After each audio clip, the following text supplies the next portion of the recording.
O eto naman mga boss, yung laban ko sa semifinals. Ang kalaban ko lang naman dito, Team Lakay lang naman mga boss. Alam naman natin na pag sinabing Team Lakay, talagang matitindi yan mga boss. Etong kalaban ko rito, si Carlos Alvarez. Bata pa to mga boss kasi 79 kg category to, tapos adult. So, pag nagkakamali, nasa 20s pa lang to mga boss, no? Si Boss Bullet, alam niyo naman, 45 na, pang master na tayo. Pero syempre, sasabay tayo sa mga young guns pa kasi nandyan yung challenge pa eh. Hindi pa naman tayo pang senior citizen mga boss. Kaya sasabay pa tayo sa mga matitindi. So ayan na nga mga boss, mag-uumpisa na. Nakita nyo naman yung pangangatawan nitong bata na to mga boss. Bukod sa makisig, matangkad, ngahaba ng bias. Yan. Siyempre, isang karangalan yan. Team Lakay yan eh. So ito nga mga boss, lagi ko sinasabi, nakita nyo naman, talagang relax lang ako pag lumalaban. Ini-enjoy ko kasi yung moment. Ayan, tatawanan pa kami dyan. Kasi hindi niya alam kung bakit ko tinataas yung kamay ko na gusto ko siyang hawakan. Yan, para hihilahin ko pa ilalim. So ito na mga boss, nagkakagirian na kami rito. Tansyahan muna yan eh, syempre. Ganyan sa, sa standing game. Tansyahan. Hanap ng way kung paano makaka-shoot. Tawagin makaka-take down mga boss.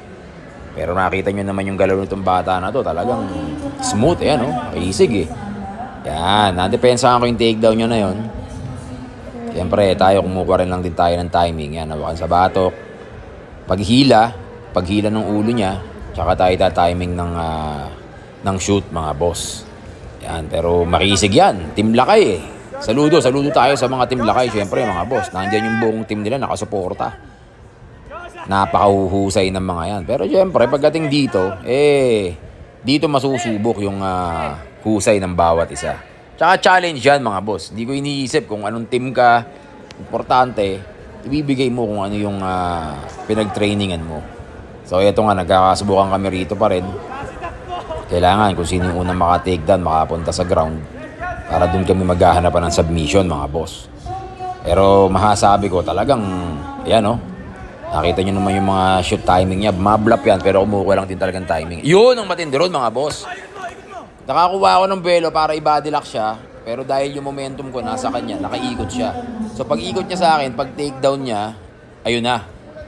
Nag-try ako mag-reverse pero hindi pumasok yung reverse ko, kaya nasa ibabaw ko siya. So ibig sabihin ng mga boss, kagaya ng una kong laban, puntusan tayo doon. So lamang nakagad siya ron. So kailangan, tumitingin ako sa oras para alam ko kung yung ilan na lang yung oras namin.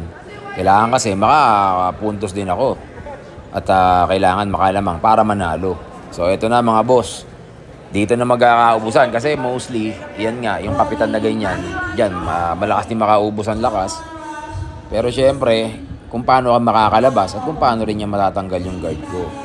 Yan, at naririnig ko, sinisigaw nung coach niya rito na doon na lang siya mag-stay hanggang sa maubos yung oras mga boss. Part of the strategy naman, syempre, especially sa jiu-jitsu. Ako, naghahanap din ako ng timing dyan dahil yan sa haba ng bias ng bata na yan tsaka kamay at malakas talaga. Naghahanap ako ng timing para makalabas or makasweep. Yan. Siya naman, pinipilit niya ring i-break yung ating guard mga boss. Yan, maganda yung posture niya. Naka-posture up siya. Pilit natin siya hinihila pababa para hindi siya makagawa ng kahit na anong submission. Tapos kumukuha ako ng timing para makasweep mga boss. Yan, nung binaba ko yung guard ko, naka-tempo siya para makapunta sa half guard na ilabas niya yung isang paa niya. So dito, pilit niya nang kinukuha yung ulo para ma-prig niya rin yung isang paa niya mga boss. So ako, hindi man ako basta yun, kumuha ako dun ng para mag-explode ng bridge mga boss. Pero maganda yung pagkaka-frame niya, kaya napunta siya sa ibabaw. So another pull mount, another puntos na naman yun mga boss. So dito lamang na siya rito. Kailangan talaga makalabas ako dyan and then makakuha ng puntos tsaka makahanap ng submission. Pero kung papansin nyo mga boss, yung pagkakalak ng paa niya rito dahil mahaba nga. Yan, nahihirapan talaga ako dyan na kumawala dun sa kanyang pagkakalak ng paa niya. Dito kumuha ako pilit ng lock sa ulo. Although nakalabas kasi, naka-underhook kasi ako. So hindi ko makakuha yung Nogi Ezekiel. Yan. Ayun, nakalak yung paa niya. Kaya talaga nahihirapan talaga akong mag-bridge. Maganda yung pagkaka-control niya. Yan, dito kumukuha na siya ng timing. Hintay ko lang kumuha siya ng timing para mag-high mount siya mga boss. Para pag-explode ko ng bridge, makalabas ako. Yan, pero nauubusan na kami ng oras dyan. Yan, nilak na naman niya yung paa niya. Kaya hindi talaga ako makalabas. Yan, iikot siya dyan mga boss eh. Kasi parang kino-over niya sa akin, parang hindi ko makita yung oras eh. Yan o, dinadala niya ako pakaliwa. Yan. Yun o, yan, natanggal ko, pero naibalik niya ulit yung paa niya. Siyempre, yung pressure nung pagkakapin sa akin itong opponent natin dahil nga, ano to, experience na, batak na sa ganyang mga galawan din. Kinokontrol na lang tayong pilit hanggang sa maubos yung oras. Ayan, kumuko siya rito mga boss, nag-high mount siya. Gusto niya kumuha ng triangle dito eh.